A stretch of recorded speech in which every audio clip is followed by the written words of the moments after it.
Twijamani Gaura Amani Jage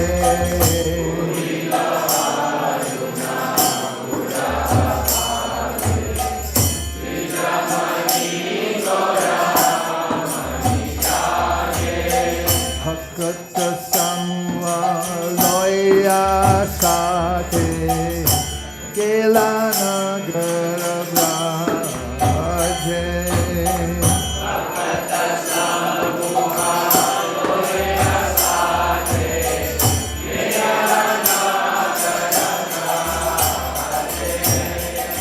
Katha Katha Bhajaloko Gana Gana Dhaye Jajeraro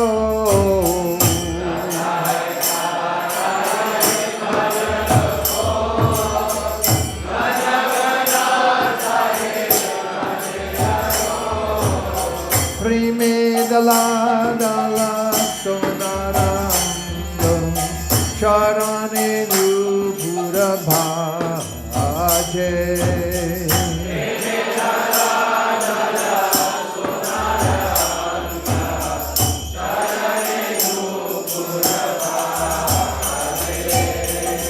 Mukunda Madhava Jadava Hari Bole na bolo re bhajan ko bori Mukunda Madhava do that again. One more time.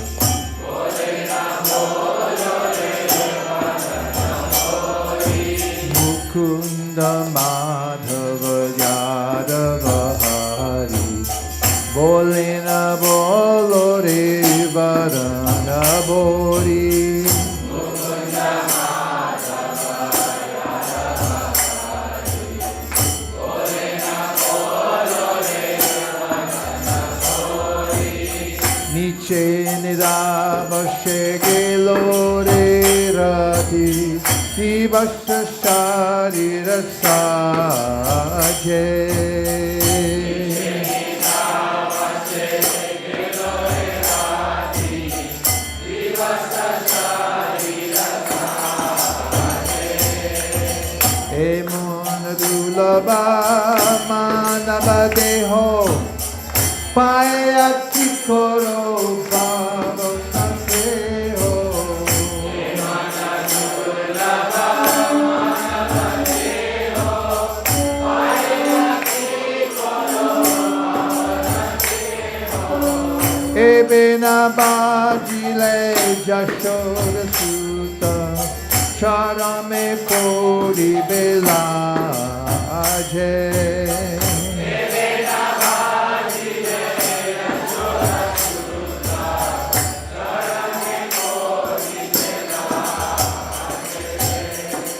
Urita Tapuna Hoile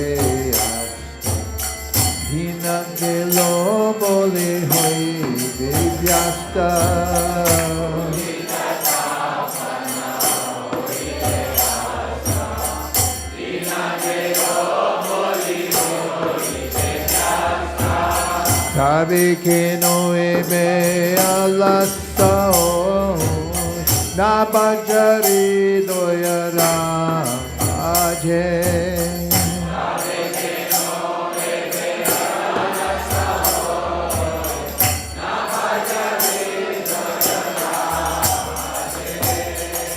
Jivana nitya jana hasar Kaina na vera viparaba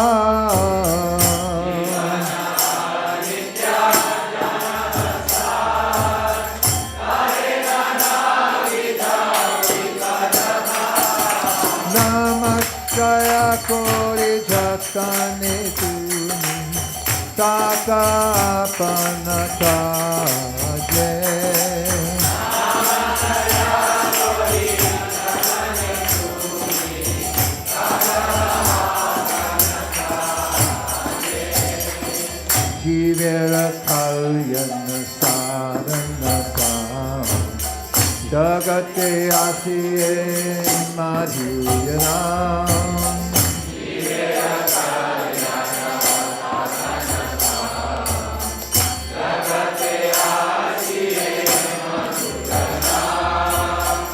Avidyatmirastapanarupe Hridgagane Viraje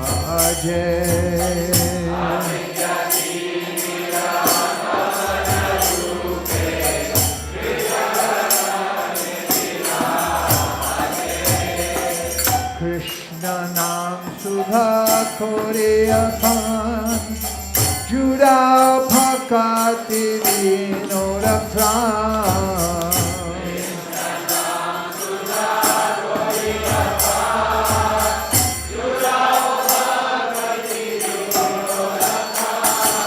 Nandina Kichu Nahi Korum Choda Bhuvana Madhe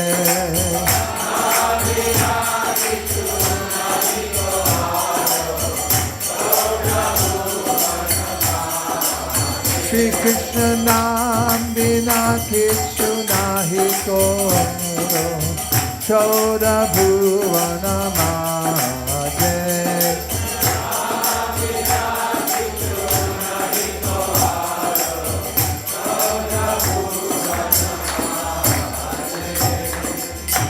Ji Jago Ji Jago Gaura Chandra Bhode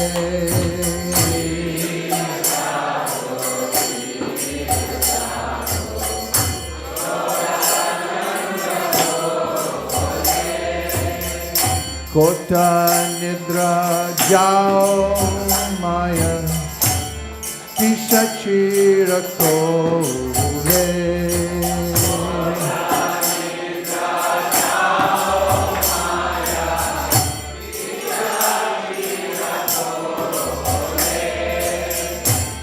Bajiba Bole Aeshe Shamshara Vipare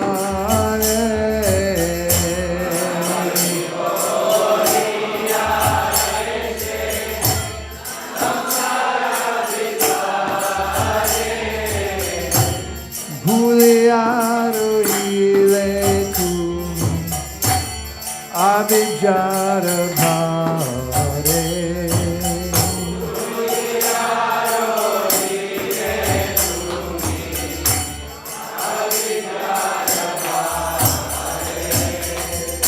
Jomare loke Huinu avatara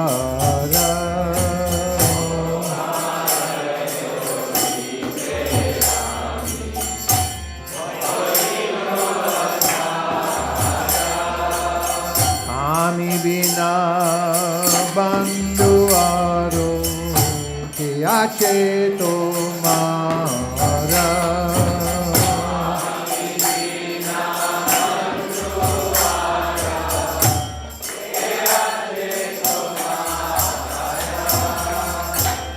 Enechia Shori Maya Nashibaro Lage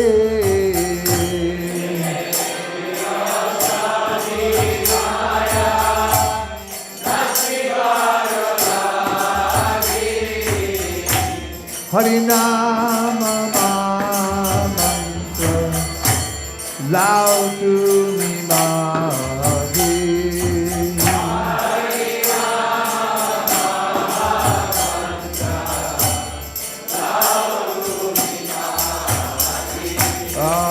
Krishna, Krishna Krishna, Hare Hare, Hare Rama, Rama Rama, Hare Hare.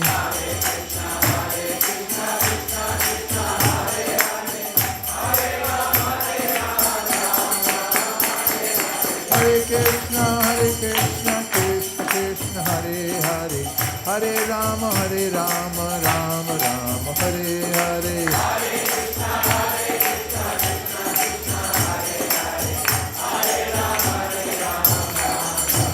Thakur Bhakti Vinoda Prabhu Charane Poriya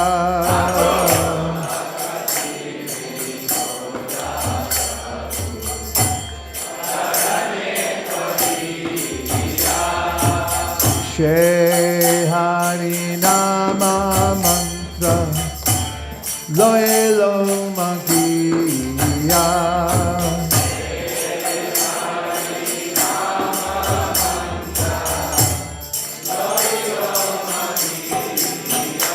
Hare Krishna, Krishna Krishna, Hare Hare, Hare Rama, Rama Rama, Hare Hare.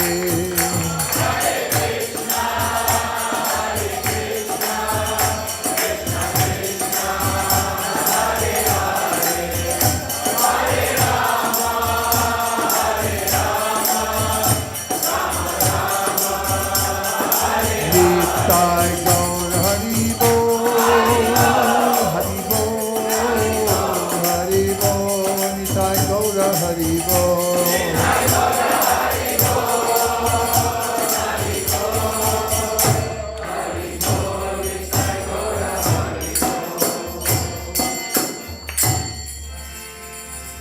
Charya Vaishnava Seva Nishchaya Payeche Keba. Charya Vaishnava Seva Nichaya Peche Keba. Nishtara Payeche. Charya Vaishnava Seva Nishtara Payeche Keba. Charya Vaishnava Seva Nishtara Payeche Keba. Namasheshtam Manamapi Shachi Putramatra Sarupam Shirtam Tasyagrajam Urupari Maturin Voshkavatim Radha Kundam Girivaramaho Radhika Madhavasham Prapto Yasya Pratita Kripaya Shri Gurum Tam Nakosi He Guru Jnanadadina Bando Swananda Data Karanaika Sindho Vrindavana Sinahita Vatara Rasida Radha Kanaya Kuchara He Dina Bando Karanaika Sindho Guru Prasadam Mai Manda Mule Daksha Parare Bahupapagade Tatpada Padme Stuvatishta Krishne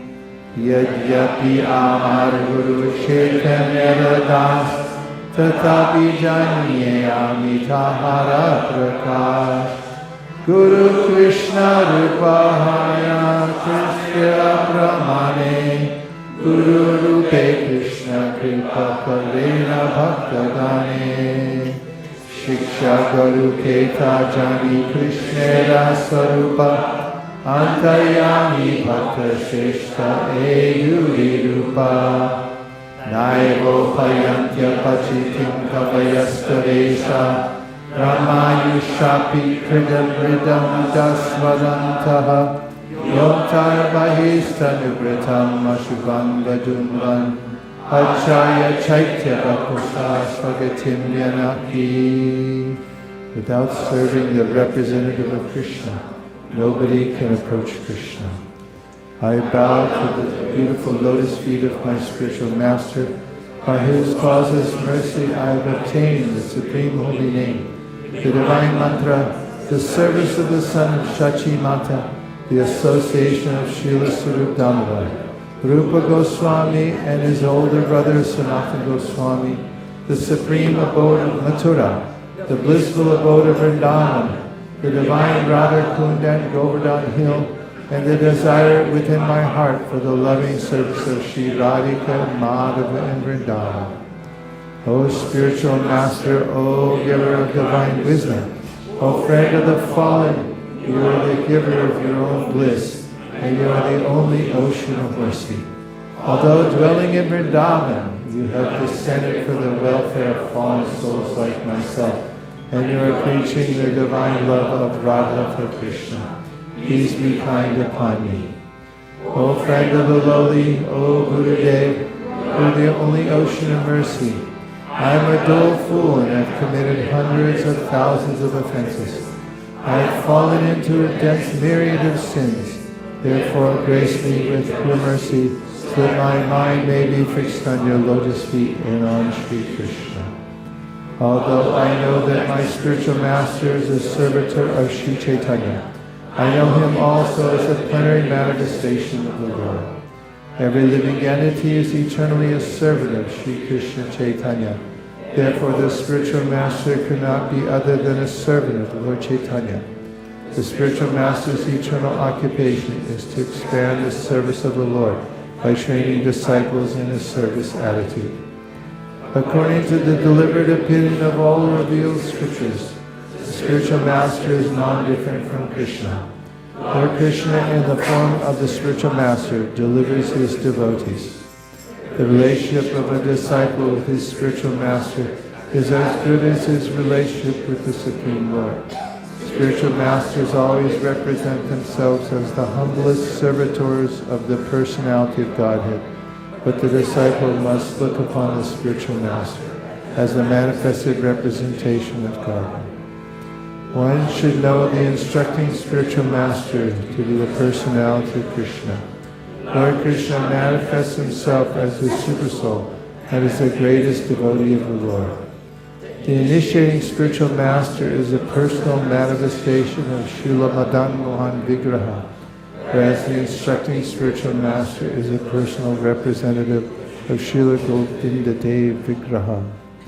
O my Lord, transcendental poets and experts in spiritual science could not fully express their indebtedness to you, even if they were endowed with the prolonged lifetime of Brahma, for you appear in two features, externally as the Acharya and internally as the Supersoul, to deliver the embodied living being by directing him how to come to you.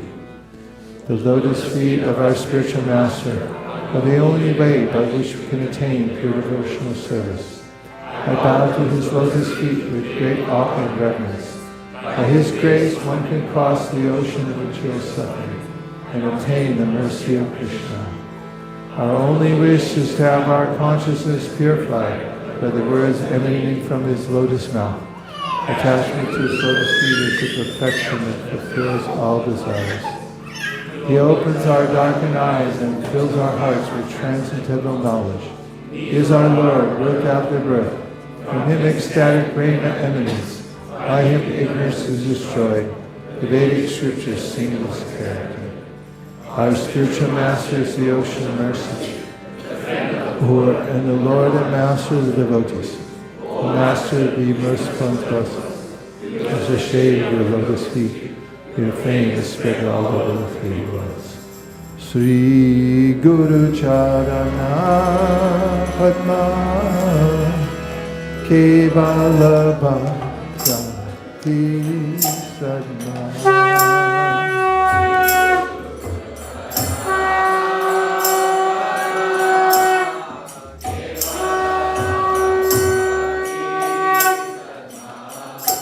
Bando mui sabadana ma ke.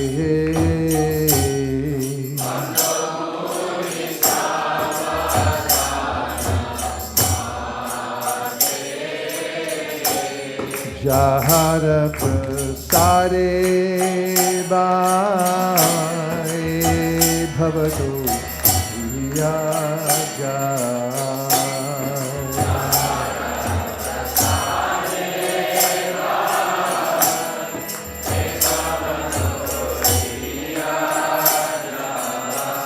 Krishna prapti hoy jai hoy de.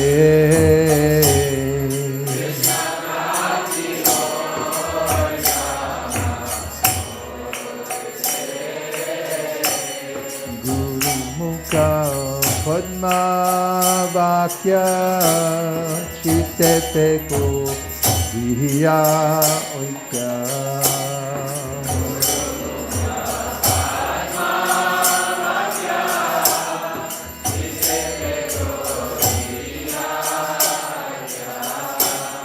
Guru Mukha Padma Vakya Chitete Koya Aikya. Guru Mukha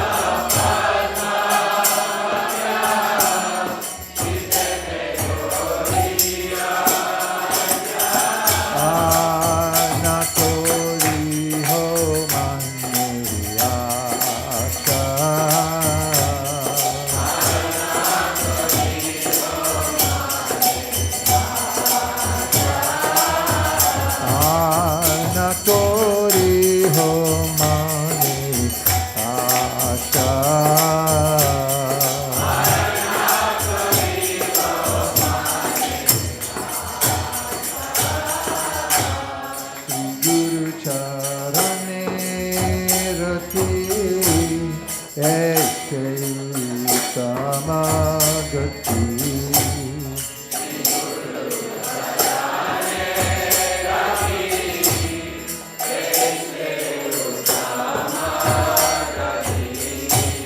Sri Guru Charane Rati Aise Tamagati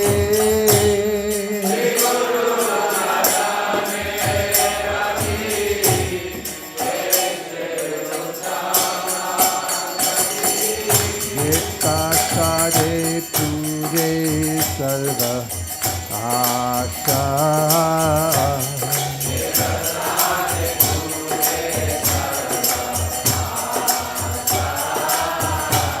Jai prasade pure sarva asha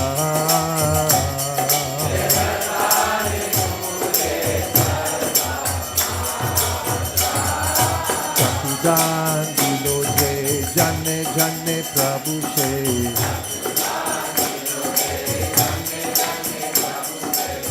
Divya Gyan Hriday Prakashita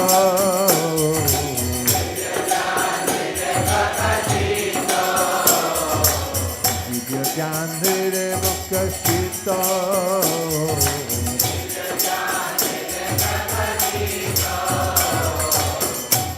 Prema bhakti jaha hoite abhijja vinata jate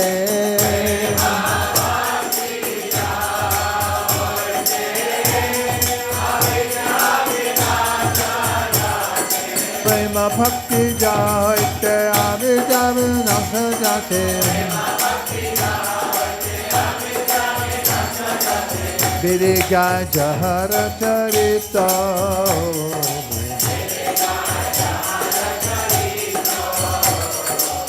Viriga Jahara Charita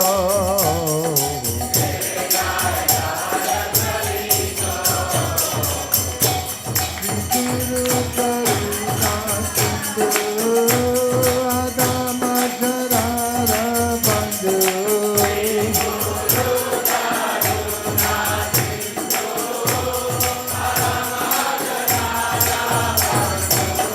Guru Karuna Sindhu Adama Janara Bandhu Lokana Lokera Divana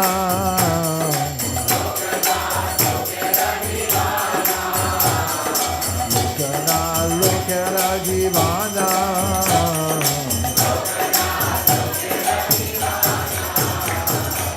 Ha ha Prabhu Pura Doya De Amore Pada Chaya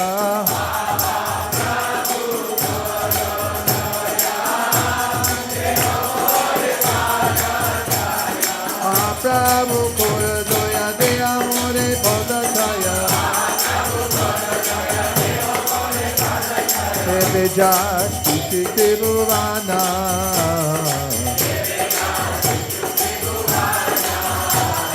Evejas Kushiti Bhuvana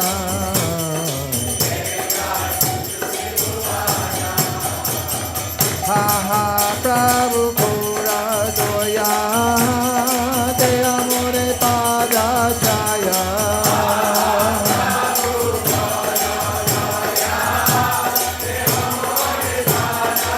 Jaya Prabhupada, Prabhupada, Prabhupada, Jaya Prabhupada.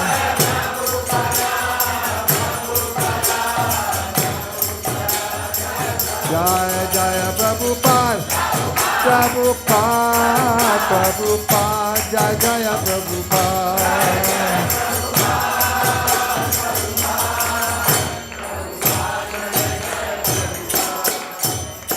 Namah Om Vishnupadaya Krishna Prestaya Bhutale Srimate Bhaktivedanta Swaminiti Namine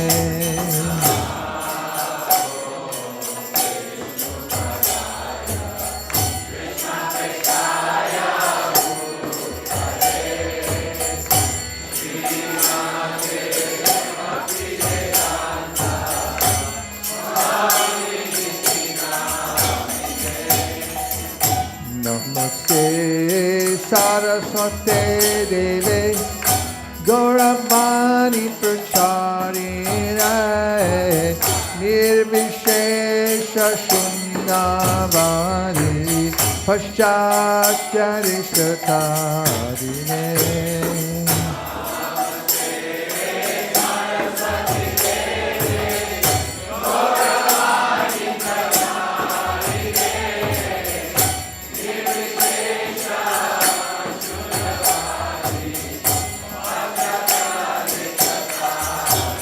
Jaya Shri Krishna Chaitanya Prabhu Nityananda Shri Advaita Gadadha Srivasadi Gaur Bhakta Vrinda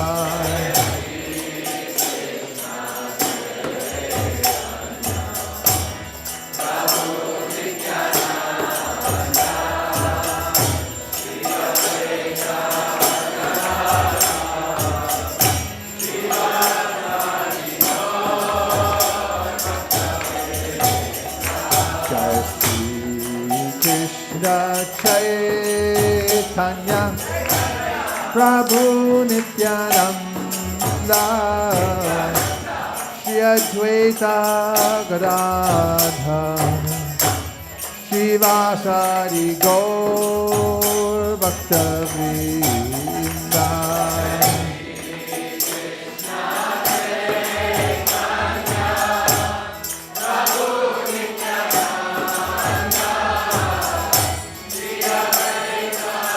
Radha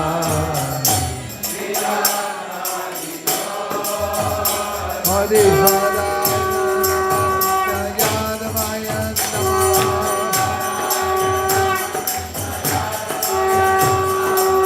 Yadavaya Madhavaya Keshavaya Namaha Gopal Govindaram Sriman Sudan Giri Hari Gopinath Param Mohan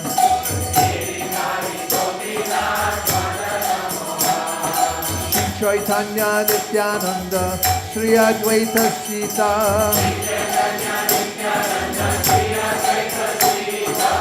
Hari Guru Vaishnava Bhagavata Gita Shri Rup Krishna Nathan Bhakta Raguna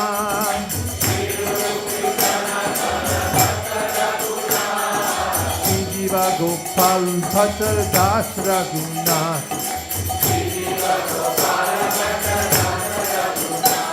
Echai Gosai Kori Charanamanan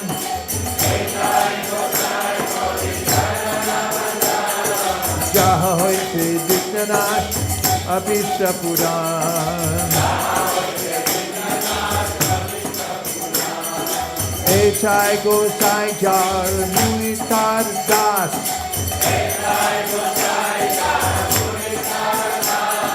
Sansabara Paradenu Mora Panchagrai Sangaracharana Seve Bhakta Sanivar Janame Janame Hoye Apila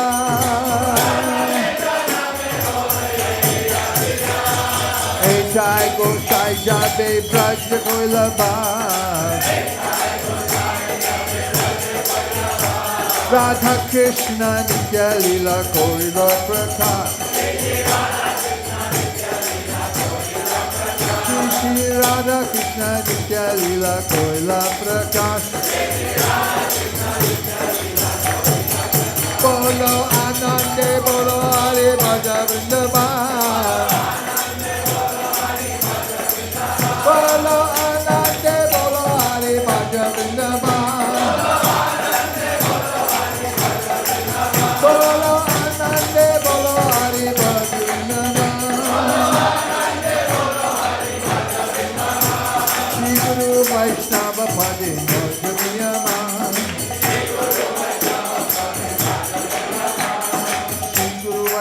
Prabhupada Padma Koryas Hari Nam Sankirtan Kohe Narottamo Das Kohe Nam Sankirtan Kohe Narottamo Das Hare Krishna Krishna Krishna Hare Hare Hare Rama Rama Rama Hare Hare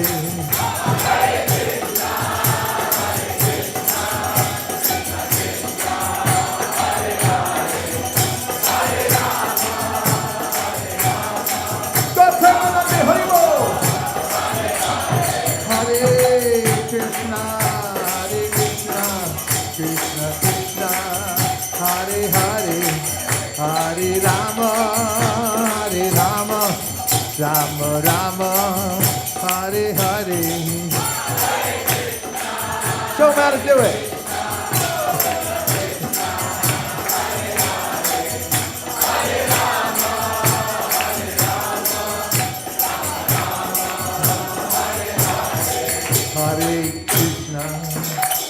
Hare Krishna, Krishna Krishna, Hare Hare, Hare Rama, Rama Rama, Hare Hare, Krishna Krishna, Krishna, Hare Hare,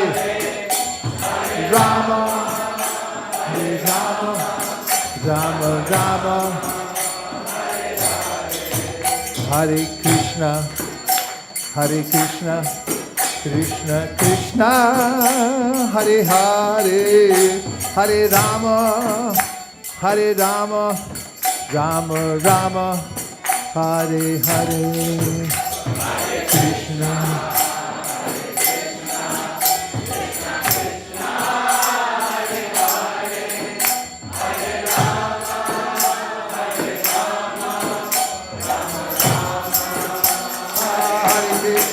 Krishna Krishna Hare Hare, Hare Ram, Ram Ram, Hare Hare, Hare Krishna Krishna Hare Ram, Rama, Hare Krishna Krishna Krishna Hare Hare, Hare Ram, Ram Ram, Hare Hare, Hare Krishna, Hare Ram.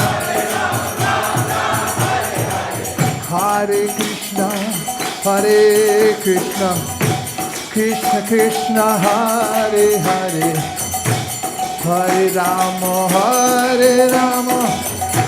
Rama Rama, Hare Hare, Hare Krishna, Nitai Gopanga.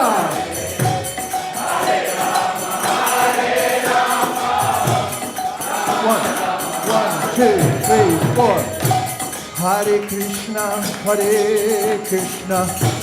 Krishna Krishna, Hare Hare, Hare Rama, Rama Rama, Hare Hare, Hare Krishna, Krishna.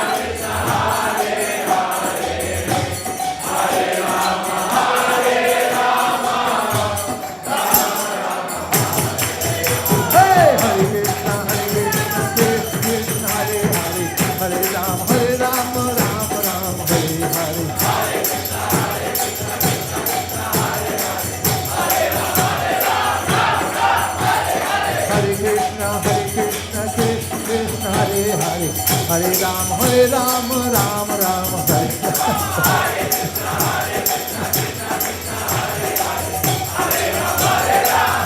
Sai Gaur, Hari Bol, Hari Bol, Hari Bol, Sai Gaur, Hari Bol.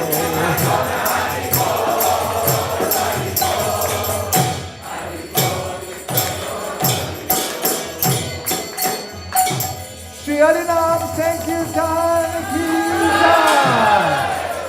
Jai. Jai Om Vishnupat Paramahamsa Parivrajagacharya Stotharasthata Shri Srimad His Divine Grace A.C. Bhaktivedanta Swami Maharaj Srila Prabhupada Ki Jai.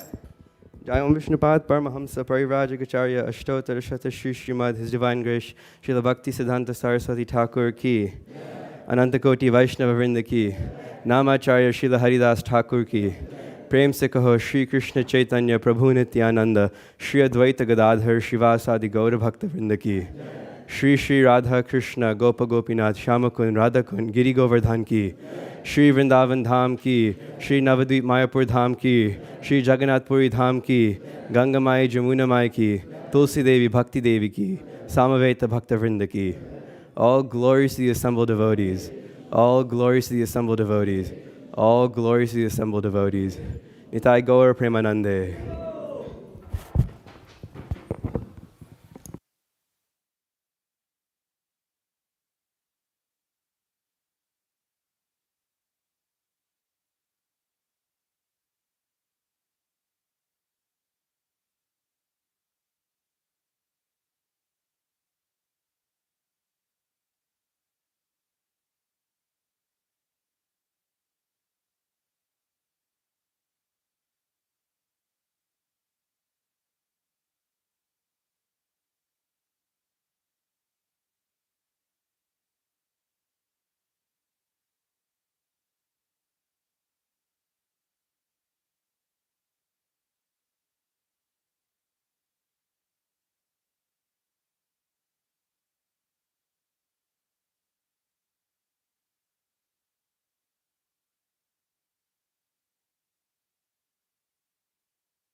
Bhagavatam first canto. Jai Radha Madhava Kunja Bihari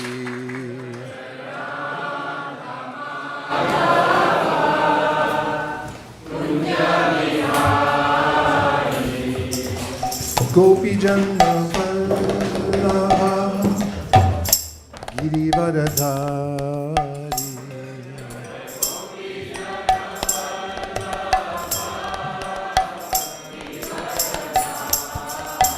Yashodanandana Vrajajanarandana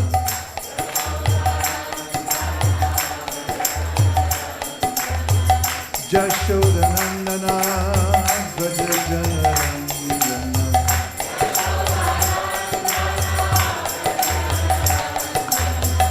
Yashodanandana Vrajajanarandana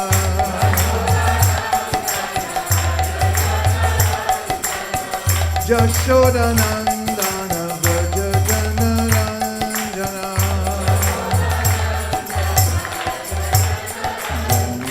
Janatira Vanachari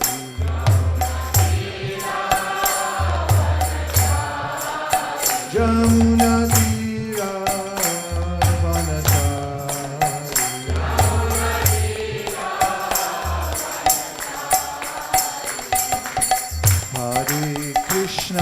Hare Krishna, Krishna Krishna, Hare Hare, Hare Rama,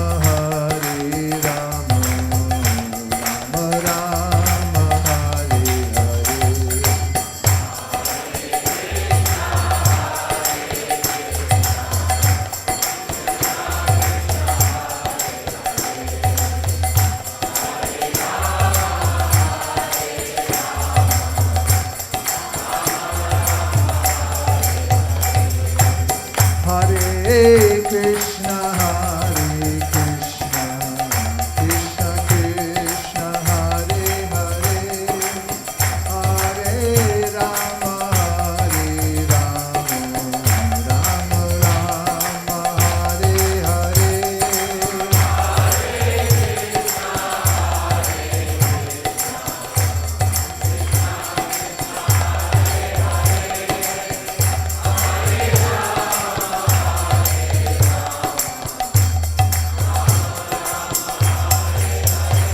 Hare Krishna, Krishna Krishna, Hare Hare, Hare Rama, Rama Rama, Hare Hare.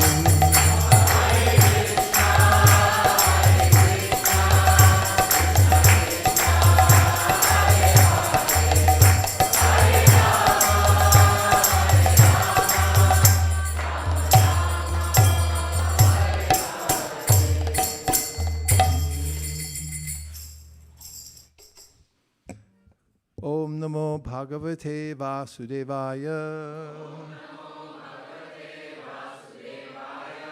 Om Namo Bhagavate Vasudevaya. Om Namo Bhagavate Vasudevaya. Narayanam Namaskritya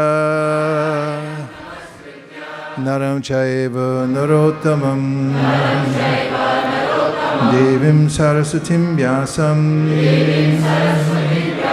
Tato Jayam Udiraye.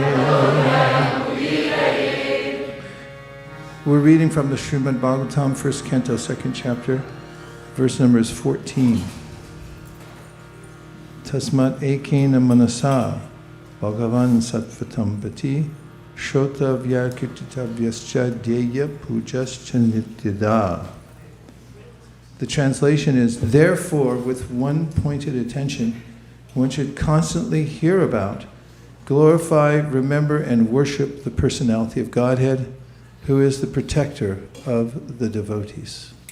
And the word for word, tasmad, therefore, ekena, by one, manasa, attention of the mind, Bhagavan, the personality of Godhead, Sattvatam, of the devotees, Pati, protector, Shrotavya is to be heard, Kirtavya, to be glorified, Cha, and Dyeya, to be remembered, Pujaha, to be worshipped, Cha, and Nityada, constantly. Tasmadekena manasa Bhagavan Sattvatam Pati Shrotavya Kirtitavyascha Heya Pujascha Nityada. Dozo. Tasmadekena manasa Bhagavan Sattvatam Pati Shrotavya Kirtitavyascha Pujascha Nityada. Gotta be fast. Tasmadekena manasa Bhagavan Sattvatam Pati Shotavya Kirtitavyascha Heya Pujascha Nityada. तस्मादेकेन मनसा भगवान् सात्वतां पति श्रोतव्य कीर्तितव्यश्च ध्येयः पूजश्च नित्यदा. Purport. If realization of the absolute truth is the ultimate aim of life, it must be carried out by all means. In any one of the above-mentioned castes and orders of life, the four processes, namely glorifying, hearing, remembering, and worshiping, are general occupations. Without these principles of life, no one can exist. Activities of the living being involve engagements in these four different principles of life. Especially in modern society, all activities are more or less dependent on hearing and glorifying. Any man from any social status becomes a well-known man in human society within a very short time if he is simply glorified truly or falsely in the daily newspapers. Sometimes political leaders of a particular party are also advertised by newspaper propaganda, and by such a method of glorification, an insignificant man becomes an important man within no time. But such propaganda by false glorification of an unqualified person cannot bring about any good, either for the particular man or for the society. There may be some temporary reactions to such propaganda, but there are no permanent effects. Therefore, such activities are a waste of time. The actual object of glorification is the Supreme Personality of Godhead, who has created everything manifested before us. We have broadly discussed this fact from the beginning of the Janmadhyasya shloka of this Bhagavatam. The tendency to glorify others or hear others must be turned to the real object of glorification, the Supreme Being, and that will bring happiness. I first offer my respectful obeisances to His Divine Grace, A.C. Bhaktivedanta Swami Prabhupada, to the previous acharyas, and to all the assembled devotees. Panchakalpa tarubhascha kripa sindhubheva patitanam bhavanebhyo vaishnavebhyo namo namaha. And before I give any comments, I'd like to see if there's any questions.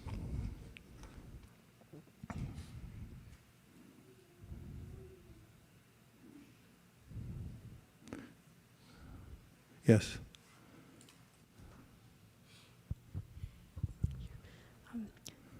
Haribol, I have a question which is a continuation of my question from last class.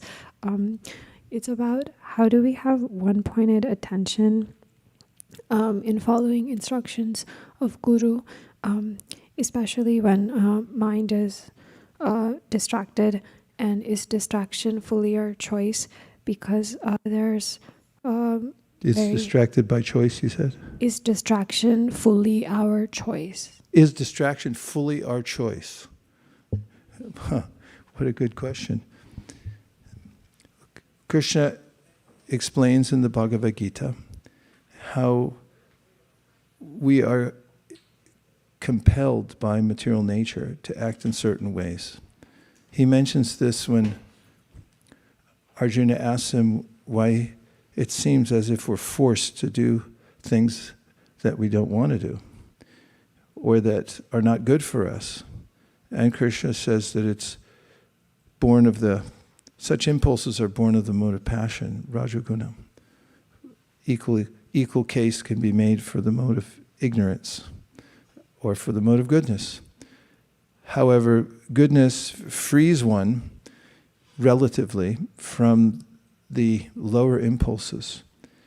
And so the answer is yes and no. We, at a certain point, in our descent into the lower modes of nature, surrender our freedom. This is a phenomenon of human nature mentioned by a famous sociologist, Erich Fromm, who I've quoted before in this class. He has an interesting book called Escape from Freedom. And he gives a case throughout history for those societies that clamor for freedom in the ways of democracy or financial freedom from being too much controlled and therefore forming more independent ways of livelihood. who then at some time in a cycle that he defines, find that freedom is a great responsibility. And therefore, people then trend towards giving up their freedom again. For instance, he shows many cases throughout history where there are democracies, which is ruled by the people, not by any particular person. And there are meant to be checks and balances, as there is in the US government, or was. And this case in point, there's ways in which people then trend towards totalitarianism because making free choice is burdensome and scary. When one takes to the practice of Krishna consciousness, one rises above the modes of material nature.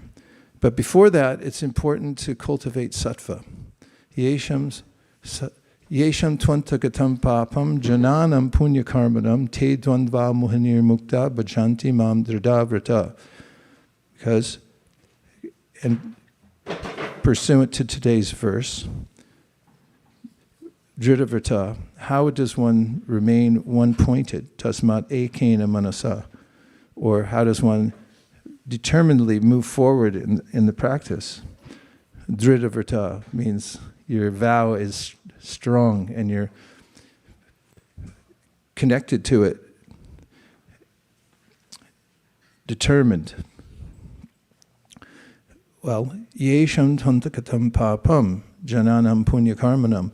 When one has given up connection to those activities that are considered degrading, and when one is situated in sattva, then one has the freedom then to be fully focused. Distraction is torture, whereas focus is nectar. And when we're assailed by the lower modes of nature, we don't have that much choice, so we need an intervention. We have to start somewhere. So there's a knowledge intervention. Krishna mentions Gyanagni Sarvakarmanam in Bhasmasat Kurute Tata. He compares spiritual knowledge, transcendental knowledge, to a fire. Gyanagni means that fire of knowledge gives us a perspective through which we gradually then are not so inclined to sinful activities, even though we may still be attracted to them. We can restrain ourselves by our intelligence. Evam buddhi param buddhvasam stabdya manamatmana jahishatra mahabaho kamarupam durahasadam. Krishna advises Arjuna how to overcome lust. And he says, first by your intelligence. Gyanagni sarvakarmanam basmat satkurter tada. Krishna is describing that fire of knowledge burns to ashes the reactions to sinful activities. The karma sometimes is elusive, people's understanding, and Krishna says in the Bhagavad Gita that it's difficult to understand where one thing begins and where another thing, where it ends, how it started. The logic of the seed and the tree, which one came first, and how complex it is. Nonetheless, he says categorically that if you get transcendental knowledge, you'll be equipped to not react to those impulses that normally would force you to do certain things that you don't want to do. It's also mentioned, and I quoted the other day in the Gita, Tatvavit tu mahabaho gunakarma vibhagayo gunaguneshu vartanta iti matva nasajjate, where Krishna describes how a person who has become acquainted with the modes of material nature and is tatvavit, he knows categorically that it's a bad idea. At least he has that advantage through knowledge. Therefore, he doesn't engage himself in the senses and sense activity, knowing well the results of that kind of activity. However, one may still be interested in it. There's a way in which we may understand that it's not good for me, but I still may be interested in it. And therefore, Krishna mentions a higher level of detachment. Vishaya vinivartante nirahara sadehina rasa varjam rasopyasyat param drishva nivartate. He mentions a stage at which we keep the sense objects within our mind, even though we've developed the intelligence to not engage in them, degrading activities, that is. He said, but the sense of desire for them is still there. He says, however, there is a way in which you can get a taste for something higher, after which you're not interested. You lose your interest altogether. You've moved on. You know, people have a relationship and then they move on. Hi, you still want to talk? I've moved on. I've got a superior relationship now. And bhakti gives us that superior connection. Yuvatinam yata yuni, yunam cha yuvatau yata, mano biramate tadvan, mano me ramatam tvayi. Rupa Goswami says, just as people are attracted in this world to certain sense objects, let me be attracted in the same way to you, Krishna. And by association with sattvatas, and by the practice of hearing and chanting, one may be blessed with a taste for Bhagavan, Krishna. And when that comes, then there's a natural way in which the lower tastes disappear. Just as fog disappears when the sun comes out. Vasudevi Bhagavat, this is not in relationship to the fog. I will give that in a second. Vasudevi Bhagavati Bhakti Yoga Prayojita Janaya Yashuvayaragnyam Jnanam Chayadahaitukam. By direct bhakti practice, there's a concomitant effect, which is that one feels detachment from those things that normally attract. And one also gets an uncanny sense of knowledge that nobody else can get in this world. It comes from the practice of devotional service. How does it start? Kechit kevalaya bhaktya vasudeva parayana agam dunvandi kartsneya nihara eva bhaskara. When bhaskara comes, sun comes out, then the fog goes away.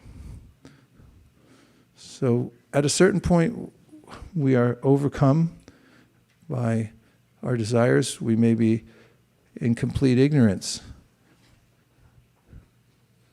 Any learning process starts with unconscious incompetence. I don't even know that I'm incompetent. People don't even know that there's a spiritual goal in life. Na te vidus swartakatim hi Vishnu. They have no idea what the goal of life is. And therefore they have so many inferior goals, millions of them. But then if there's an intervention, for instance, that's why we preach. We may go to somebody's house and perform a kirtan, people dance, you read some Bhagavad Gita, and somebody hears something and they see the devotee smiling and they think, wow, maybe my whole life is a sham. And there's a way in which, at that point, one may become consciously incompetent. That way, somebody wakes up and thinks, my lifestyle is really bad. They never thought that before, but they're now consciously incompetent. And then by sadhu sangha, one may take up a process of worshiping Krishna, as is inculcated by our acharyas. And at that point, a bhajana kriya, then one may become consciously competent. consciously competent. And then there's an even higher stage at which one becomes unconsciously competent. In any case, there's always a learning curve. Anytime you upgrade anything, you always have to figure out the new thing. So when we take to the process of devotional service as prescribed by the Srimad Bhagavatam, by the Sri Guru Parampara, and we're diligent, we'll notice that there's a time at which we're improving. And nothing succeeds like success. When you notice your own ability to listen, or that you're interested in listening. What if one fine day you woke up and you thought, what I really want to do is hear Srimad Bhagavatam. What I'm really interested in, even though everyone's bugging me for everything else, is chant Hare Krishna. And I'd like to be alone for that, without any devices. And I'd like to be fully concentrated. And one might feel, this is nice. What if that happened? That would be a sea change in the life of the jiva in the material world, because up to that point, little jiva likes every kind of nonsense that was ever concocted by the human society. And there's lots of it to go around, but it's all the same junk, just remixed. However, if someone's able to hear one mantra of Hare Krishna and feels that's different, that's not recycled, it's not AI mixing together, it's not from the closed universe with a closed information system where it's the same stuff, yeah, it's already been done before, and one feels that's a breakthrough. The soul can feel that's a breakthrough and know it because we're of the same nature. Tadvag visargo janataga viplavo yasmin prati shlokam abadyapi. You hear it and you think, that's for me, that's for me, that's for me, nothing else, nothing else, nothing else. Then we have this freedom. Freedom means that I decidedly choose that I want Krishna and I don't want Maya. So we're part and parcel of Krishna. And Krishna will encourage us from within the heart. Prachodayat. When you chant the Gayatri mantras, you'll hear this word, prachodayat, which means Krishna's calling us, he's encouraging us. Just turn your attention towards me. Be encouraged. You're on the right path. You were born of nectar. You're meant to go back to the ocean of nectar. You're not a child of this world. You're from the nectarian spiritual world. We can feel that even as we begin the practice of sadhana bhakti. Even as we begin it, we may feel that the spiritual world's calling me. That's the most auspicious, exciting day for the whole world, that one jiva could feel that. And that's why we're so interested in these kinds of interventions, offering people an opportunity to come out of ignorance. The desperate situation where you don't know what to do, and then you do the wrong thing over and over again. And it's repeated through many lifetimes. So we give the opportunity to other people, but starting with ourselves, we can improve ourselves. Thank you. Anything else? Devavrata Prabhu.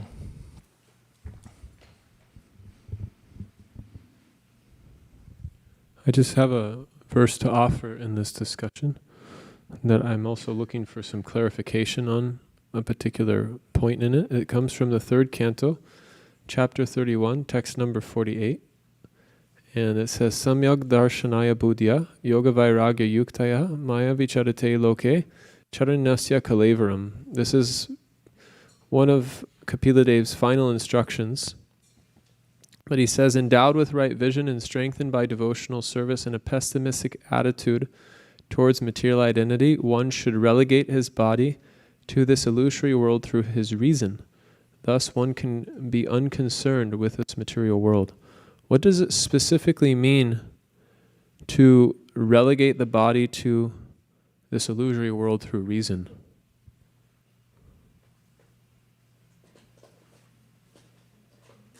Do you have the commentaries there? Yeah, on my... Let's look at them. Okay.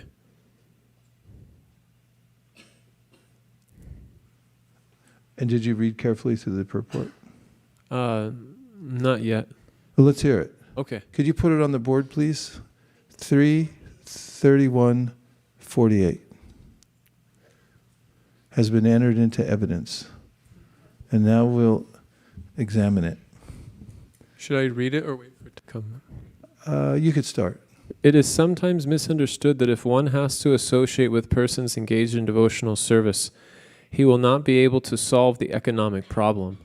To answer this argument, it is described here that one has to associate with liberated persons not directly physically, but by understanding through philosophy and logic the problems of life. It is stated here, samyak darshanaya buddhya. One has to see perfectly, and by intelligence and yogic practice, one has to renounce this world. That renunciation can be achieved by the process recommended in the second chapter of the first canto of Srimad Bhagavatam. The devotee's intelligence is always in touch with the Supreme Personality of Godhead. His attitude towards the material existence is one of detachment, for he knows perfectly well that this world is a creation of illusory energy. Realizing himself to be part and parcel of the Supreme Soul, the devotee discharges his devotional service and is completely aloof from material action and reaction. Thus, at the end, he gives up his material body or the material energy, and as a pure soul enters the kingdom of God. And now please go up to word for word.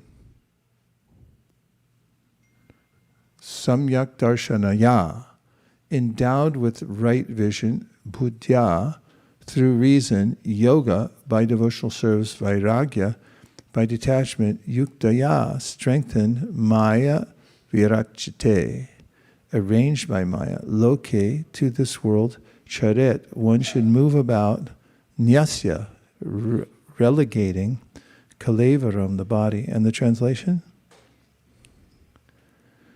Endowed with right vision and strengthened by devotional service and a pessimistic attitude toward material identity, one should relegate his body to this illusory world through his reason. Thus, one can be unconcerned with this material world. It may be somewhat to deal with semantics. Look up the word relegate. Vaisesika. Okay, I'll do it, sir. Dictionary, relegate.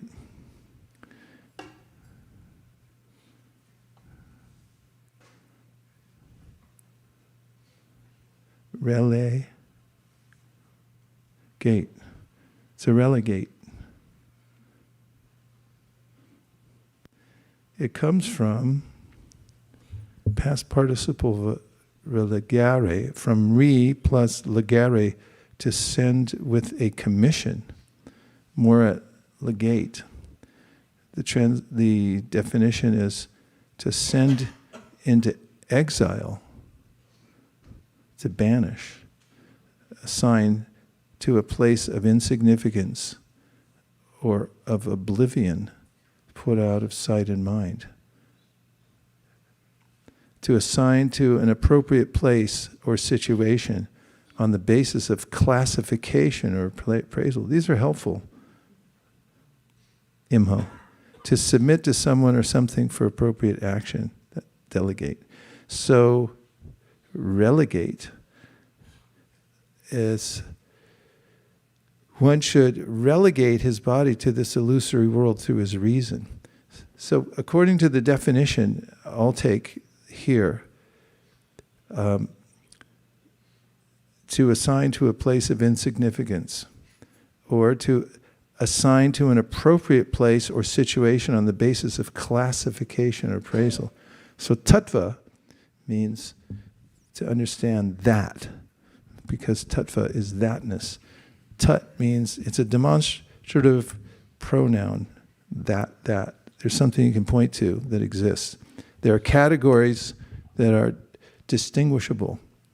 And when one relegates, that is, puts in the proper perspective what the material body is and what its purpose is, to whom it belongs, then one is properly situated.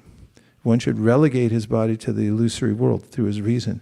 So using our reason, we can understand that I have nothing to do with my body. My body is part of the Mahatattva. Just all the elements that are in the world, they're in this body, but I'm not of that. Asango hyayam purushaha means I have no connection with it.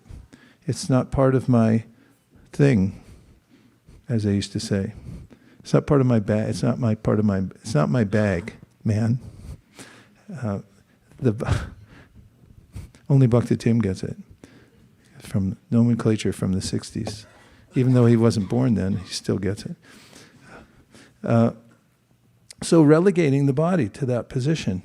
And one who has successfully done that is described in Gita, Naiva kinshit karomiti yukto manyeta tatvavit pashyan shrinvan srisan jigran ashnan gachan sopan shosan pralapan vishrinan grenan unmishan nimishan napi indriyan indriyateshu vartanta iti dharayan. Such a person never considers this body and all its workings, whatever it's doing. All those words were about how the body's interacting with the material world, receiving, giving, opening, closing the eyes, evacuating. That person, naiva kinshit, not even a little bit. Kinshit means something, and not kinshit, naiva kinshit means not eva kinshit. Not even a tiny bit does he think like, oh yeah, that's me. He thinks the body's acting and I'm aloof. And therefore, that's the proper relegation. The other relegation was expressed by Sri Chaitanya Mahaprabhu to Sanatana Goswami, who felt so unworthy of being in the presence not just of Sri Chaitanya Mahaprabhu, but of anybody in Jagannath Puri, because he thought my body with this disease is so abominable, what to speak of me in general, that if anybody like a pujari bumps into me, then I'll be cursed, I'll commit an offense. And Mahaprabhu is embracing me out of love, but my skin is full of oozing sores. Therefore, he thought in his mind, when the Jagannath Ratha Yatra starts, I'll throw myself under the wheel in the presence of Sri Chaitanya Mahaprabhu.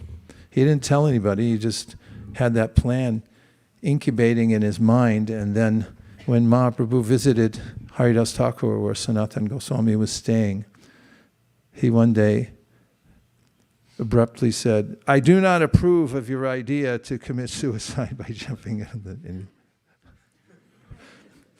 he said to Haridas Thakur, what is the character of this person? He has already surrendered his body to me, and now he's thinking of destroying it. What do you think of that?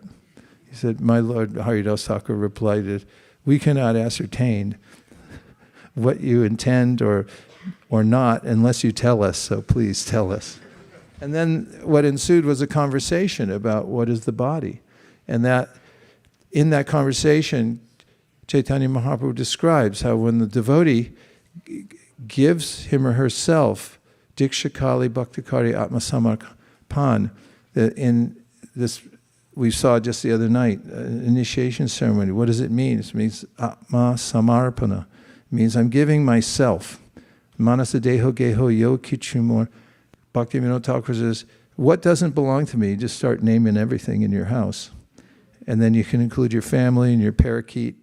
And then he ends up, he goes, even I don't belong to myself. But not just my body, my soul. It's all yours. I'm part of you. And so he tells them that at that time, when you surrender everything, this body is no longer a material body. It becomes a sadhaka deha. And it's meant, its designation is that it's, yes, material, but it's meant to engage in Krishna's service. All the senses are meant to please Krishna's senses. If you get that, then you got everything. Because that's the process of devotional service. When you're able to engage all your senses, and the body is made of senses. It's just a little robot, like Amrita Sagar would make. Rock'em Sock'em robots. You know Rock'em Sock'em robots? You should look it up. They're expensive now because they're something from the 1960s. There was the first robot. Do you know these? They should teach it in your class on robotics. Someone told me the other day, one of my godbrothers said, "You're like Rock'em Sock'em robots." So I went back and looked at a picture of them, try to be more like them. And now I forgot what I was saying, because I was amusing myself. In any case, body is robotic. It's meant to be used in Krishna's service. Use all our senses. Oh yeah, it's a conglomeration of senses, and every sense is meant to be used in Krishna's service. Then it's properly situated and properly relegated. We relegate it to the material nature, and then it's an instrument to be used in Krishna's service. Is that all right? Happy? Not happy? Happy. I was just thinking that with that explanation you gave, then the decision which we make, at least it seems like through the cultivation of the mode of goodness and then being conscientious of this principle of relegation, offering one-pointed attention, tasmat ekena manasa, becomes the only choice. Yes. When we have knowledge of what we're self-interested. Period. Full stop. We just don't know what our self is.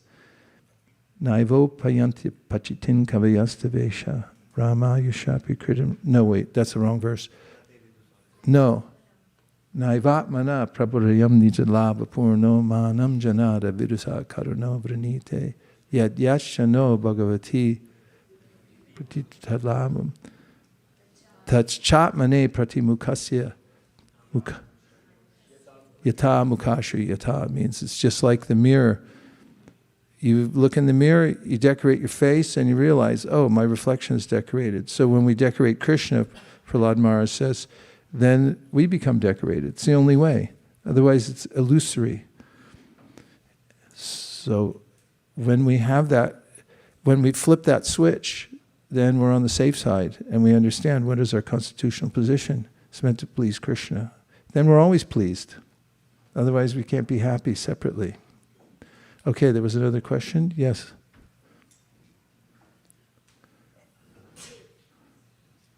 Bless you. Hare Krishna.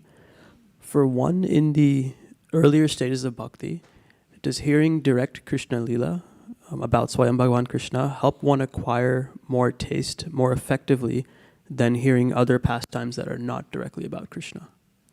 Vikriditam brajabadu idam cha Vishnu shradhanvitona shinu yadata varna yedya bhaktim param bhagavati pratilabhya kamam ridrogam ashva pahinot yacharena dhira. This is the last verse in section of Rasa Panchadhyaya about the Rasa Lila. And here Shukadeva Goswami says that when one is able to hear about the activities of Krishna, and especially he's talking about the Madhura Ras and his playful activities with the gopis of Vrindavan, Vikriditam Vrajavadu Idam Cha Vishnu, then Bhaktim Param Bhagavati Pratilabhya Kamam Hridrogam, the dread disease of the heart, when one becomes attached to hearing those topics, is vanquished. And one becomes advanced in Bhaktim Param Bhagavati Pratilabhya Kamam. Not only does one overcome the dread disease of the heart, which is lust, but one also achieves the ultimate goal of bhakti. So it says, Shraddhanvito, one must have the proper faith. Means context has to be there. So Prabhupada wrote the Krishna book, but you'll notice that he gives, and he told us to distribute it in mass quantities. Krishna book came out circa 1969, and we had plenty of copies to distribute. There was the Krishna book trilogy that came in a little box. It was paperback. They came in long boxes like this, kids back in the old days. And they had these nylon cords that you could turn upside down and then break apart, and you open it, and you get these nice little boxes with Krishna book, and it included the entire 10th canto and Krishna's pastimes in Vrindavan, including with his most intimate associates. And Prabhupada said, distribute them everywhere. And so we used to go to drive-in movies. You know what a drive-in movie is? You do? How could you possibly know that? Well, people used to drive their car onto a big field. It was set up so there was a huge screen, and then you get this sound hookup that would go in your window somehow. I'm sure the sound was terrible. And then people would sit in their car and look at the movie, and they'd buy snacks and, you know, watch the movie from their car. One of the examples of material life, you got to try different combinations and permutations to see if you can get anything good out of it. You keep grinding the material world. And we used to go to those, and then we'd go around to the cars, and they're, what? And we'd show them a Krishna book. And there's people in a position in life where they're trying to find some little taste, and then we knock on their window and we thrust in a Krishna book trilogy. And this was Prabhupada's idea. The Krishna book should go out everywhere. There was also the big hardback Krishna book, silver, 2 volumes, the whole thing in 2 volumes. It's this big. Radha Krishna on the cover and Dwarkadish on the cover of the second one, I believe.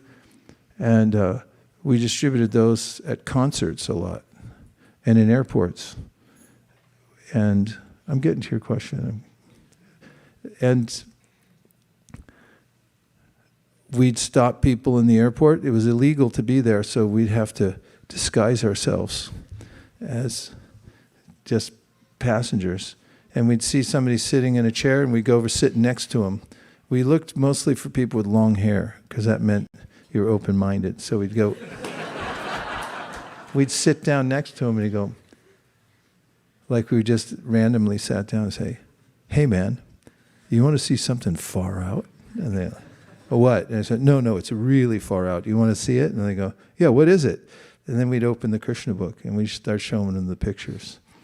And those people, we didn't know who they were or if they had any faith, but Prabhupada told us to distribute the Krishna book.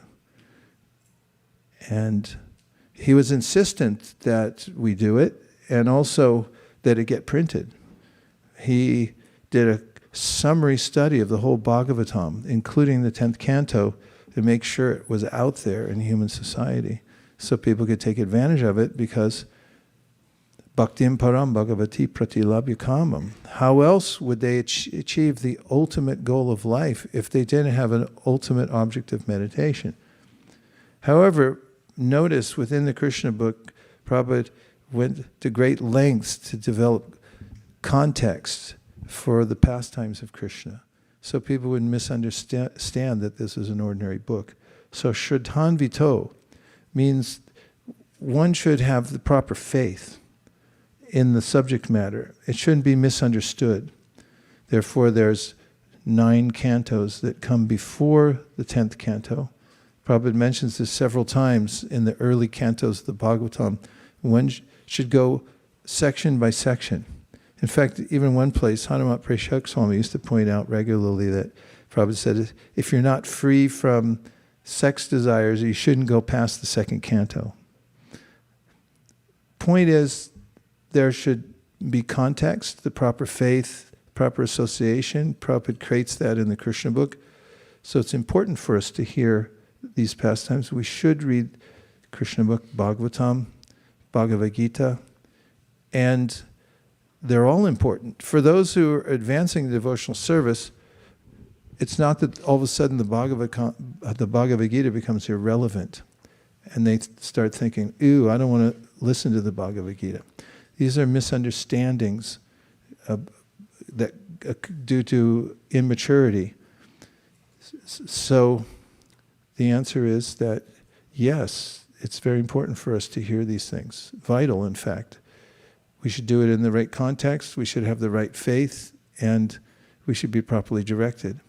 And we should also have foundational knowledge of Krishna consciousness to understand what's taking place. Anything else? Yes.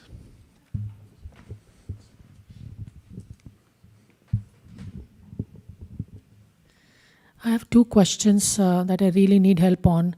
First one, when there is a high demand call of duty, a lot of people I'm talking with recently, and they have a lot of compassion, they give away their sadhana because they think that the call of duty is more important and I have to be present for that. How can I help them? What is the right way to respond? We have to understand what real help is and how to give it. Prabhupada tells a story from his neighborhood when there was a child who had cholera and the parents had to step out for a minute, so they asked the older brother to mind his younger brother who was with fever, who had a fever. And they said, don't feed him any solid food because it could cause irreparable damage.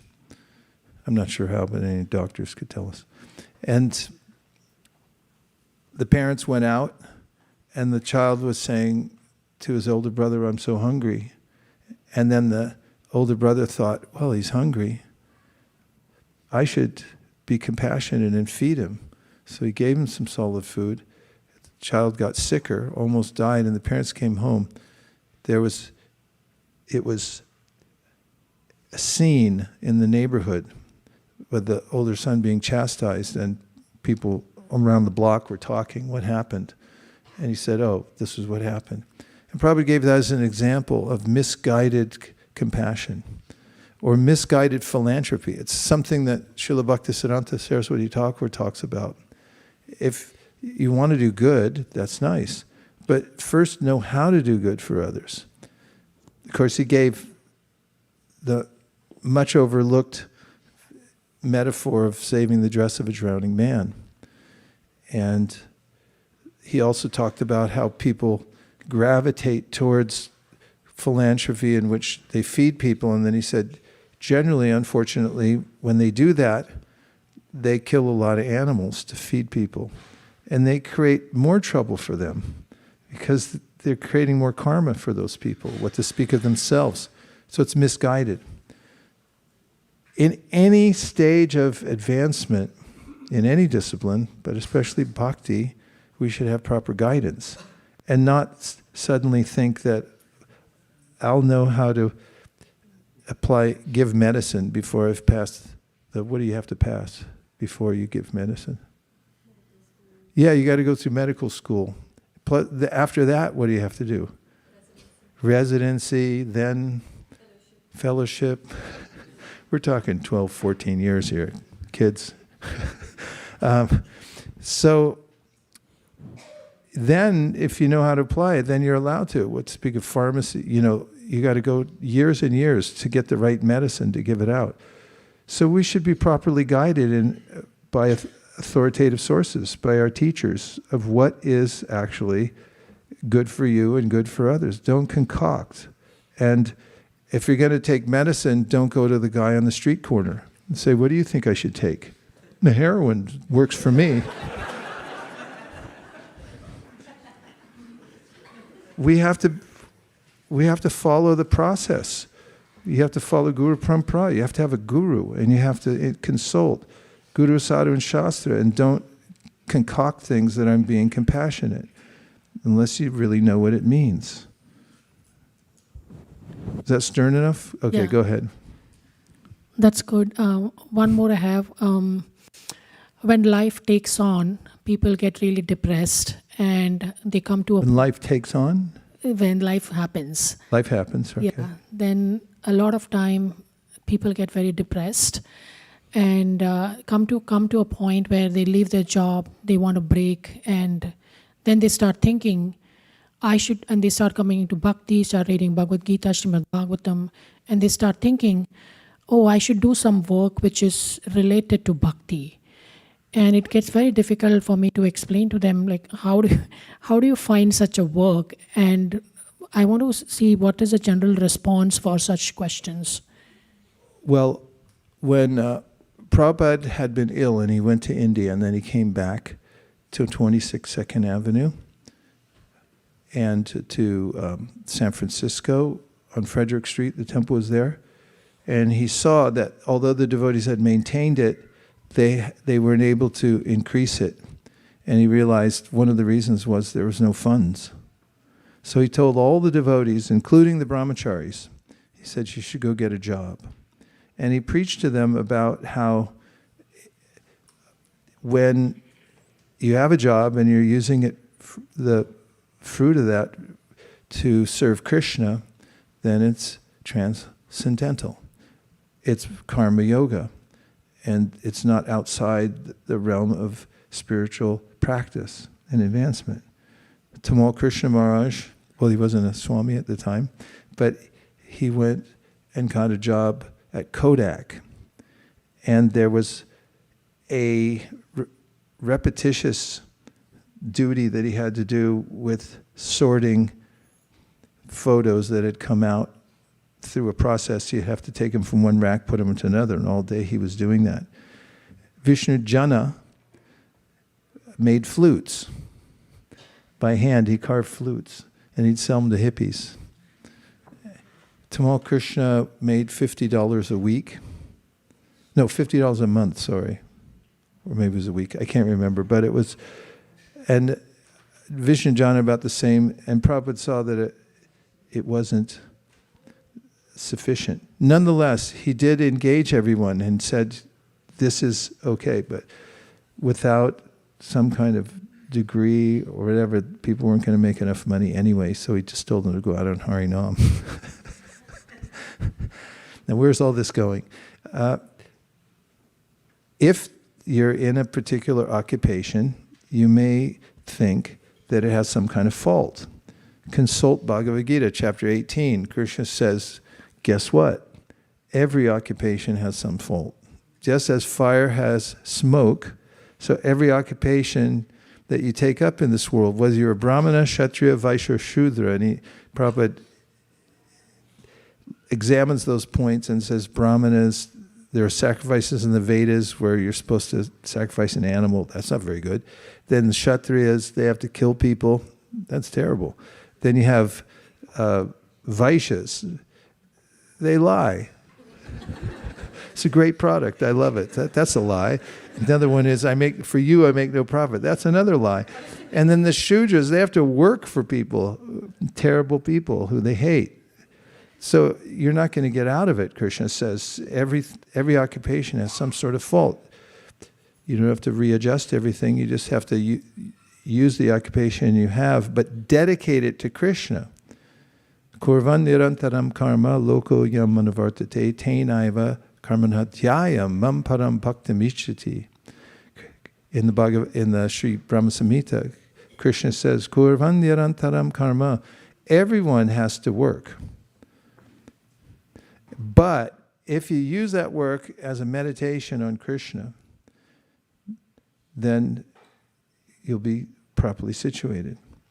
So there are a lot of adjustments that we try to make in this world, but the main adjustment is to offer it to Krishna. It goes for astrology, vastu, lots of things to talk about, but let's say astrology, someone wants to get married. And how much, people ask me all the time, how much should I take in consideration the astrological chart of the boy and the girl?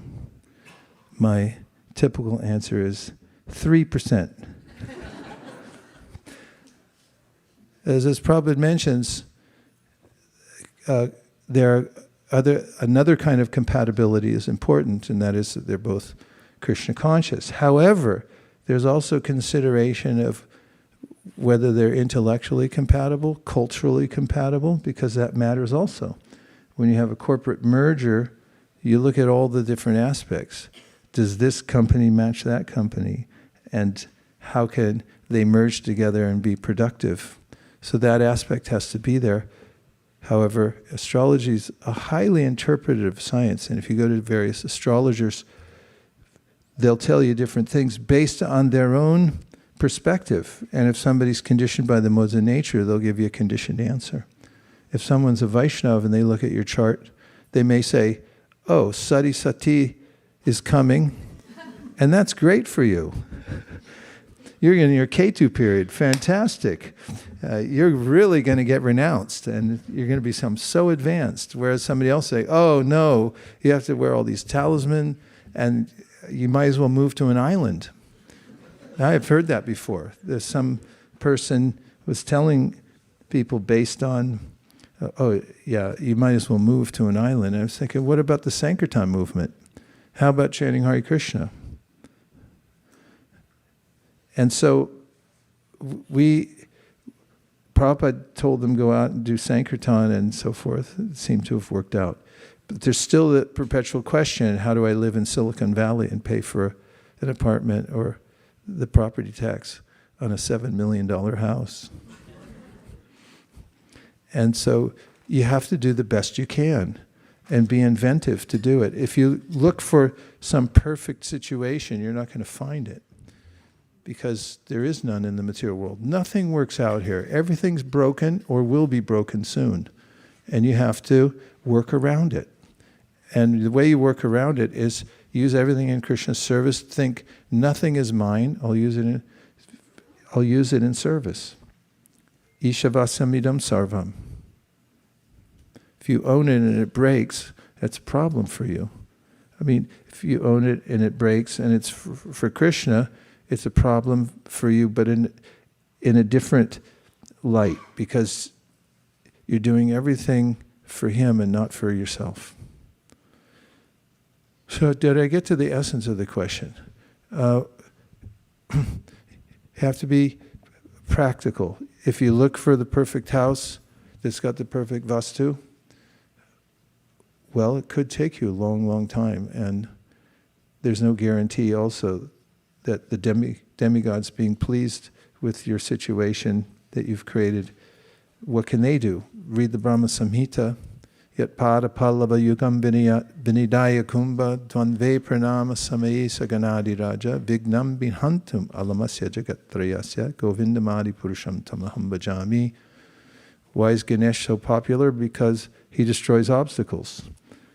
And how does he destroy obstacles? Brahma Samhita says, because he's always worshipping Lord Vishnu.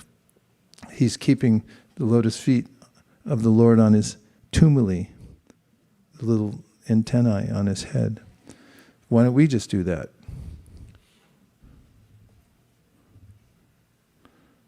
Still waiting for the answer? Yeah, you got to work to live, and the work in this material world is going to be imperfect. Try to find the best thing that you can and adjust it accordingly.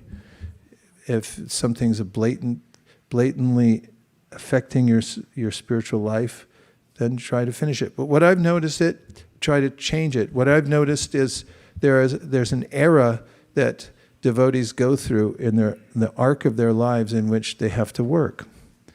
And sometimes the work is not very appealing. But there is an end to it all if you plan properly. And if you look for the ideal situation, you may not find it, or it may be ideal and then it'll change. You might get a job in a Ayurvedic clinic, and then people stop coming, and then what are you going to do? Case in point, I just heard about one. So then you got to figure something else out. Fact is, you got to figure out how to keep body and soul together in this world without making such a huge deal out of it. That's why Prabhupada says, be inventive, do the best you can. Don't try to perfect that side of your life. Do the best you can with what you have. because it'll never be perfect. There's always going to be something wrong with it. That's why Krishna says in the Bhagavad Gita, just as fire has smoke, every endeavor in this world has some sort of fault. So don't try to fix it on that side. Rather, tasyaiva heto prayatetako vido na labhyate yad brahmatam upariyada talabhyate dukavad anyata sukham kalena sarvatra gabhira ramhasa. Rambasa means the endeavor to make everything perfect in the material world is not so important because it's already lined up. You're going to get basically what you're going to get. But you can put your attention towards devotional service, and that's a plus. Every inch of advancement you make there, you get to keep, and not on the material side. It's already on the ledger according to what you've done in the past. And even if you don't like good stuff, you're going to get it anyway. Just as you get bad stuff, even though you don't want it anyway. Be practical. Does that help with those two questions? I realize how important they are, and I'm trying to get it right. Okay? Yes?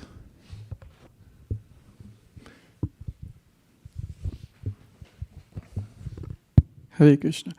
So Maharaj, I was thinking after Pavani Bhakti Mataji's question that people who have breakdown or difficult times in their life, so they turn towards bhakti. So there could be multiple reasons. I was thinking one is like somebody is really, really attracted towards bhakti, that I share Prabhupada example, that failures is a blessing in disguise. So let me go towards bhakti full on now. And then there is another group which has developed a pessimistic view towards life. Bhakti is something which is the last resort, nothing else can be done in the world, I am fit for nothing, and then, nobody is considering me fit for anything, and then bhakti is the only thing. And that's kind of my bigger question. I'm trying to understand that why do we have that kind of negative connotation or that kind of a notion of bhakti, that somebody who is failure, who is losing, those kind of people will go to bhakti. Why is it not something which is accepted by the mainstream population? For example, why bhakti isn't accepted by the mainstream population? They think that devotees are losers because they have to take shelter of bhakti? Like that. Some people, they perceive it like that. Well, who's the loser in the end? Because if some simple person who can't make it in material life takes shelter of Krishna, and Krishna says, and that's who we care about, Chatura vida bhajante mam jana sukritino arjuna, arto jignasa artarti jnani cha paratarshapa. 4 kinds of pious people surrender unto me. And before that, he names all the people that are the real losers. He says, they just work without thinking. How's the verse start? Namam duskritinamura prapadyante naradama maya pritagyana asuram bhavamasrita. He names 4 kinds of impious people. And so what if they're successful? What if their toilet is made of gold? I mean, does that matter? And I mean, that's a representative of the entire material world. You have a toilet made of gold. Who cares? Shukadeva Goswami says, who cares? Go in the field. Don't waste time. Don't waste gold either. And so that these ideas about people being losers, if you live long enough, you see that everybody loses. There is no winning in the material world. You just have to drop everything and go. And if you're being pursued by a tiger and you get to a river and you're carrying a big box of stuff, what do you want? Do you want to drop it and try to swim across and hope the tiger can't swim that fast? Or do you try to, take it across the river? You can't take anything with you, Shukadeva Goswami says. Don't get enamored of all the so-called comforts in life. And Krishna says, if somebody, in whatever situation of life they're in, Chatur Vida Bhajantim Jana Sukriti, they're all Sukritis. They're all pious people because they go to God when they need money, when the times get so rough, when they're inquisitive, they turn towards God. So those are the smart people. Right? So it's like Madhavendra Puri's talking about, who cares what all these people say? It's a long verse like that. It's like family complains. Everyone's going to complain. Does anybody here have a family where no family member complained about what you're doing? In any realm, doesn't matter what job you got, what husband or wife or girlfriend, boyfriend, art you put on your wall. Everyone's got some opinion. We don't care. We only care what Krishna says. And if he likes it, we like it. If our spiritual master says, yeah, that's good, then we feel happy. So that's that. You notice the early devotees, when they came in, they didn't know much about culture, but they knew how to take authoritative advice.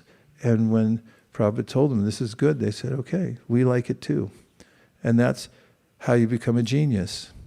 You find out the better plan and you just follow it. And let all the so-called geniuses invent more gold toilets. Or if you go to Japan, the toilet, you have to study it.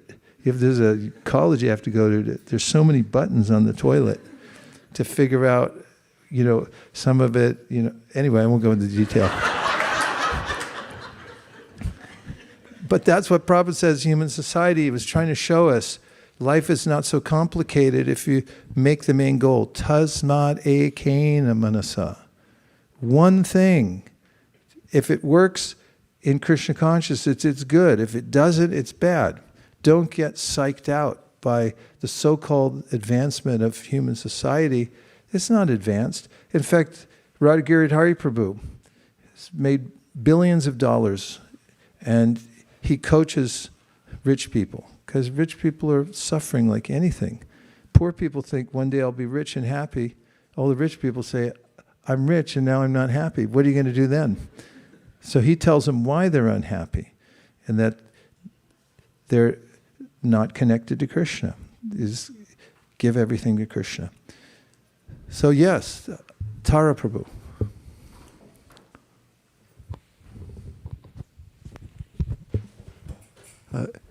Is there a stage of advancement where no impure thoughts or desires ever come in the mind? Or is it that as long as we have a body, then the desires will come, the impure thought, and we just deal with it through intelligence and a higher taste? Yes, there is.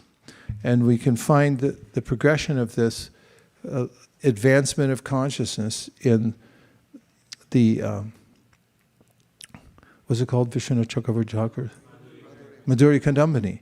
He describes the purification of consciousness. Surprisingly, he mentions that up until a certain point of advancement in Krishna consciousness, which has to do with you're standing in front of Krishna, seeing him directly, there are levels of disturbance that are called anarthas, unwanted things. And where do they come from? From past offenses. And there are various ways in which he says these offenses are generated, but the effects of them linger. So there are various stages at which, although we'll be very much aware of the fact that they're there, but then they become subtler. And this goes to Raghunath Das Goswami's writing in the Manakshiksha. You'll notice the refinement that Vaishnavas achieve because they're more and more aware of the subtleties. Just like when you start to clean your house, you think, that's not that bad. But if you really try to do a deep clean, like if you ever have a Swami come stay at your house, Hare Krishna, you have to really look around and see.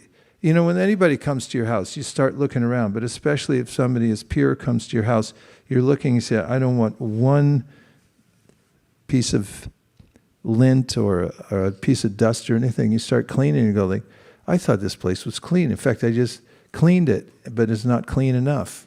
And so the more we become aware of how we please Krishna by pure consciousness, the more we become aware of our impurities. And that's why you find devotees like Kaviraj Goswami saying, if anybody utters my name, they'll lose all their piety. He said, I'm lower than the worm and stool. And these are real sentiments, because in the observation, once we clear the big, huge, fat, ugly, false ego out of the room, still the stink he left behind is still there. The guy stinks. He moves out and you can still smell him in there. And maybe he left a few garments hanging around that are still stinking the place up. And so, the more we become, when we turn the corner and we say, I just want to please Krishna, and we're not playing a game anymore that I'm trying to present myself as something else. And we become really concerned with coming to purity. Then we become more and more aware that there are these lingering effects. But of course, as the devotee purifies him or herself, there is a time at which pure consciousness is apparent. And there's no trace left of any reaction to offenses or one's attachments to the material world. So I'll stop there. And thank you very much, everybody, for dedicating your lives to the practice of Krishna consciousness. It's important to take it extremely seriously. I actually wanted to say 6 points. This is a long wind-up. It'll just take a few minutes, but I do want to say a few things. A list I made for myself some time ago. First of all, examine your own desire. How much desire do you have? Or let me say it a more useful way, to the degree that you have a desire to become Krishna conscious, to that degree you'll make advancement. And at one point coined the phrase, a house on fire desire. Because Prabhupada had given this anecdote that if you go to a neighborhood where you don't speak the language, but your house catches on fire, somehow or other you get the message across. And you may not be eloquent or think you're talented in any way. It doesn't matter. What Krishna sees is the desire, so you should have a house on fire desire. And part of that, the way to make that fire hot, is to associate with devotees who have strong faith. Another key word is discipline. And I put it like this: conscious control over your lifestyle. Don't let your lifestyle get out of hand and just be under somebody else's control. There's a lot of programming in the world where people want to control your consciousness. Control your own consciousness. Be consciously aware that you're writing your own program every day. That's your bhajan. And make sure you design it properly and you keep it going every day so you're not controlled. So take conscious control of your lifestyle. And remember that every discipline affects every other discipline in your life. You may say, oh, this is the only place I let down, but it's not true. They all affect each other. So if you can find one place where you can discipline yourself and you think that it's too insignificant, it's not. Everything counts. And if you discipline yourself for Krishna in any area of your life, you'll find that it then has a cascading effect more than you might expect. So don't neglect the small things. The third thing out of 6, you may be happy to know it's not longer than that, is attitude. And you have to be ready to make comebacks. One of the attitudes is that failure is the pillar to success. If you make a mistake or you weren't able to complete something the way you wanted to, let that go into the fire of desire that I'm going to make it better the next time. You don't have to be demonstrative about it and complain and tell everyone what a failure you are. Just put it as another stick on the fire to make the fire hotter, that I want to be better for Krishna the next time. So you put salt in the Charnamrita by accident. Just make sure that that's your thing, that you always are conscious when you make something for Krishna from then on. Thank you. And then practice. Just remember, your practice should be regular, attentive, goal-oriented, and according to your personal capacity. Number 5, keep the vibration going. We need shelter at every moment. Krishna is non-different from his name. Difficult things become easy when you remember Lord Chaitanya. And 6, overcome weakness of heart. You have to make voluntary life changes. Make a list of all the voluntary changes you're willing to make. And you have to have inspirational sadhana every day. It means in your practice, you have to get something. Otherwise, if you do your practice without taking something away, bring a bucket and make sure it's got something in it, then you'll start thinking like, why should I even do it? I didn't get anything. It's our responsibility to get something. It's not Krishna's responsibility. He's already giving.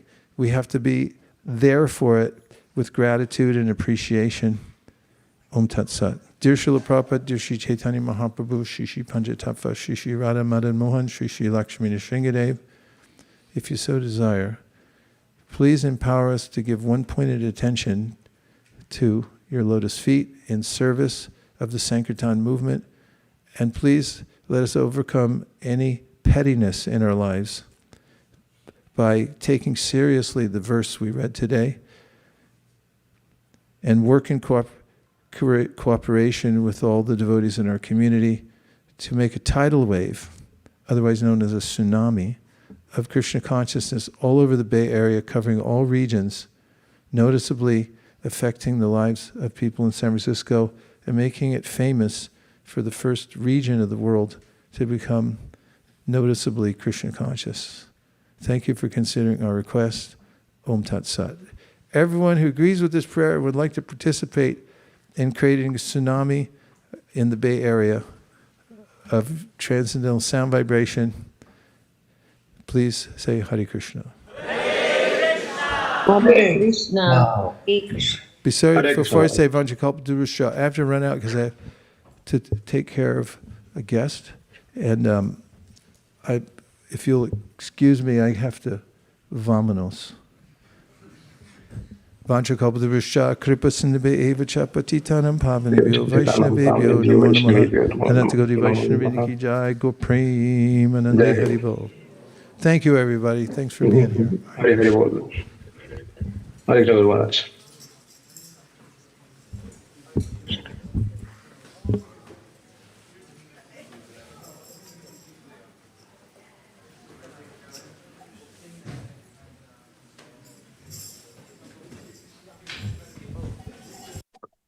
Yes.